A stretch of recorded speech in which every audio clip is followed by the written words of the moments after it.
I'm 38 years of age and I'm done trying to save people. And if all your life you've been the sort of person trying to save people, trying to be the martyr, trying to be the Superman, Superwoman, try to be the mop-up person, well, it's time you thought about hanging up your cape. It's time you thought about doing the opposite and instead focusing primarily on the people who want to change, want to fix up, and take accountability. Speaking of which, if you're done being the mop-up person, the people pleaser, if you're done trying to save people who don't need saving and don't want to be saved, and you're exhausted by it, let me help you in a direct, no bullshit, practical manner that gets you results, builds you boundaries, and exposes the truth. Book a free discovery call with me. The link's in the description and in the pinned comment just down below. I genuinely used to feel and think that I could save everyone. I got this delusion and this naivety, if you want to call it that as well, from my dad. My dad was a good man in many ways, but also a people pleaser. He's dead now, by the way. He was also someone who put everyone else first and just was desperate to be liked and a little bit insecure. But he had this arrogant belief and feeling that he could fix people, that he can change those who would never be changed, that he could make them better. He did that because he worked in business and around people and he had staff and, he would turn people's lives around. He would give them a job, then they'd get a family and everything naturally through his guidance and mentorship. But what he failed to mention was the many people he fired, the many people he had serious problems with, the odd legal case from someone who caused problems in his workplace and so on. So he was wrong. But more importantly, I was wrong. I used to take Dad's delusion and his naivety, believing that anyone could be saved, anyone could be healed, anyone could be fixed. And I took it out into the big wide world, particularly the UK, that's where I live. And I assumed, okay, no matter how damaged, how broken, how messed up a person is, through my mentorship, my guidance, my ability to be loving and supportive and empathetic, I can help them. And by the way, this was before I even became a coach as well. This is just my day-to-day life. And how it normally starts, especially if you've been down this road, is in school. Maybe you look at somebody and you describe them to be less than. You describe them to be someone who's suffering, someone who's a bit introverted, a bit broken, whatever. You're like, well, I can fix them. I can make sure that they like me. I can heal with them. And these people may become your friends. You may let them into your life. And actually, they're more destructive, annoying, and difficult as a result because they're stuck in their ways. They're a bit stubborn. They're a bit toxic and difficult. But you put up with it because, you want to save them. Then as we get older, we start to date. And what does a man do like this? And especially a woman. We put our rose-tinted glasses on and we see aesthetically maybe an attractive person. We see aesthetically just a member of the opposite sex and we think, do you know what? Yeah, they're a little bit outspoken. Yeah, they're a little bit rough around the edges, but I can help them. I can heal them.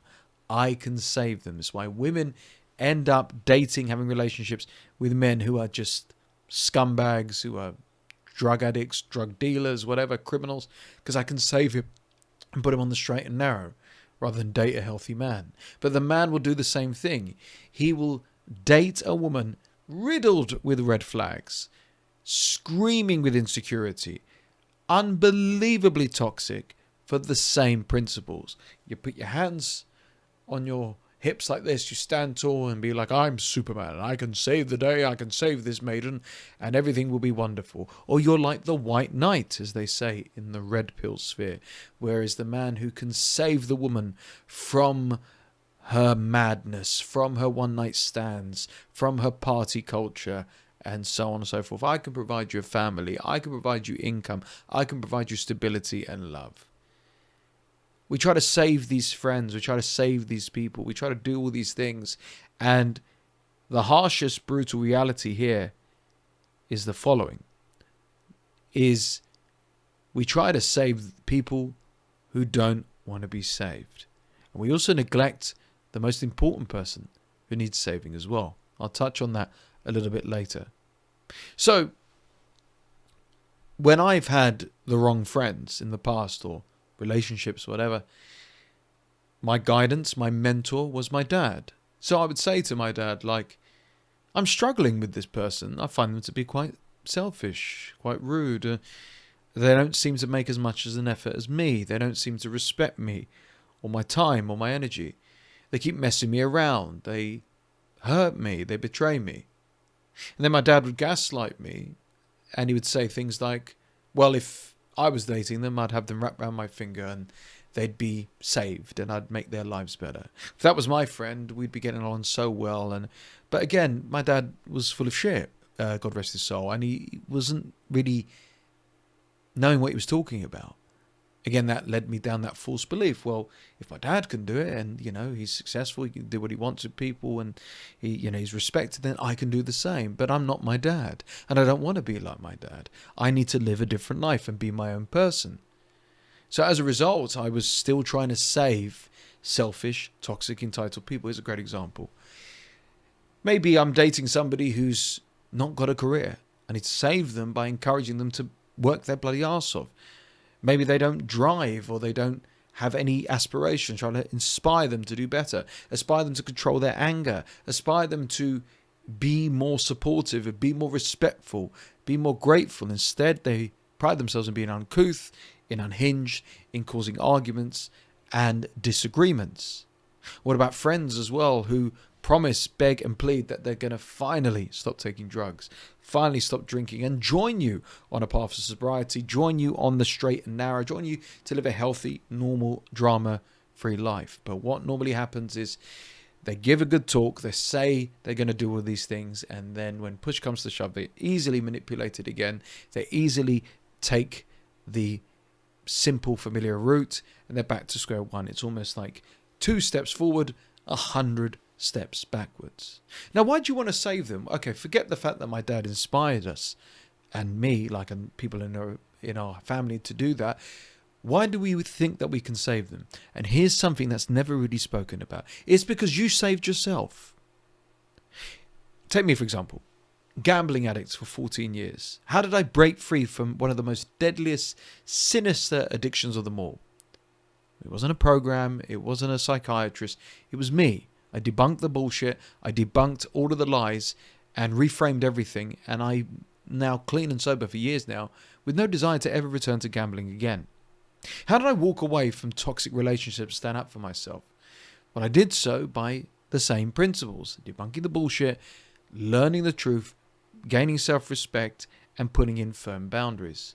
How did I build this YouTube channel? Did I have a coach? Did somebody tell me how to do it? No, I figured it out all on my own. And then I saved my business, I saved my career, and I've become a coach as a result. And by the way, just a full disclaimer about the coach thing. I'm not going to work with everyone and anyone. I'm very selective on who I work with. And if I don't think you qualify in the sense of willing to put in the effort, the work, the time and energy to make personal transformations, work with me, you're not going to work with me, because I'm not going to save everyone, but I will save and have an influence on saving those who wish to be saved. But let's go back to ourselves one more time. So we're trying to save these people because we've saved ourselves. We've said to ourselves, well, I went through personal hell with my addiction. I went through utter heartbreak, pain and suffering after that divorce or separation. I put my body through hell to lose weight, to get healthy, to turn things around after that diagnosis. You did it. And what did it entail? Heartache, pain, physical and emotional and mental, suffering, discipline, perseverance, and so much more. That's what it takes to be the hero of your own story. You're the Superman, Superwoman of your life. And in the end, it was worth it, but not when it was difficult, not when you were dragging yourself through the mud, not through the transitional periods, not on the lonely nights, not on the months, weeks, years, decades that it took to see the results. But now you're on the receiving end. You're like, well, shit, if I can do it, Surely they can too. And these people are sometimes more privileged than you. These people have got much more advantage. These people are very coddled. These people have got the financial backing.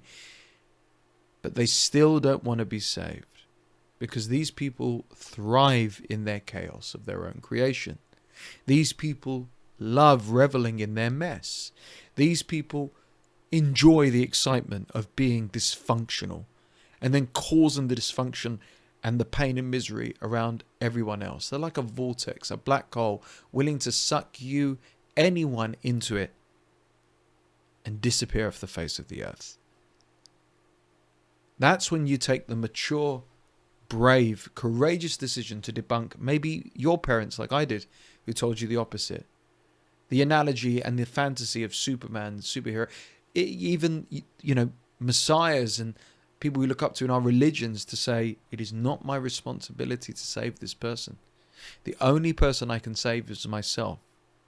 And you save yourself, like you say, for overcoming heartache, pain, addiction, suffering, and so on. But also save yourself by doing one of the most bravest, noble, most powerful things you can do. Looking at that person, whoever they are, whatever they're doing, whatever they meant to you, reliving the memories, understanding that it's not your responsibility, and saying goodbye and walking away. Now, it doesn't need to be a Hollywood scene of goodbye and tears, you walk off into the sunset. It's coming to terms and saying, I can't help this person in this relationship, and therefore, if they can't save themselves, I must save myself. The only way I can save myself is by walking away. Same with a friendship. I want to start a family. I want to be healthy. I can't be around someone who smokes weed every day, who drinks excessively, who participates in drugs and party culture. That's not me anymore. Never was. I'm taking a step back. And even to family, immediate family, I can't save you because you're going down a path I don't agree with. You're being nasty, vindictive, cold, and I want to enjoy my life. And I want to protect myself and my mental health. And I'm walking away. It's why for years now on YouTube, not one person has ever regretted walking away, standing up for themselves and being assertive. Not with violence, not with swearing, not with arrogance even, but by just simply putting one foot in front of the other and turning in the opposite direction. And knowing that it's going to be hard and difficult, but not only have you saved yourself there, you saved your future. I get sob stories, people with heartache and pain all the time. If I had the capacity and I could clone myself, maybe I can help them all, but I can't. I'm one person, one man.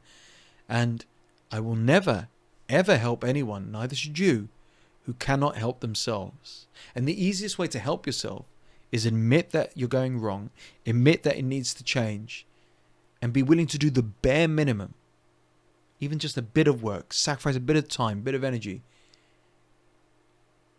to change things around. But sadly, most people can't even do that. So save yourself, and really save yourself before even thinking about saving everybody else.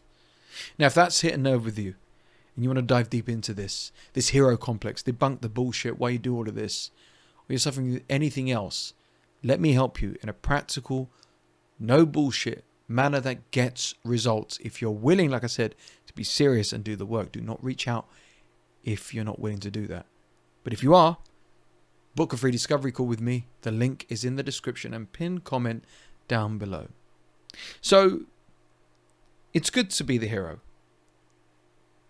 But this is not a Hollywood film or a comic book. It's better to be the hero of your life than your own story. And then you set an example that inspires others that they can do the same.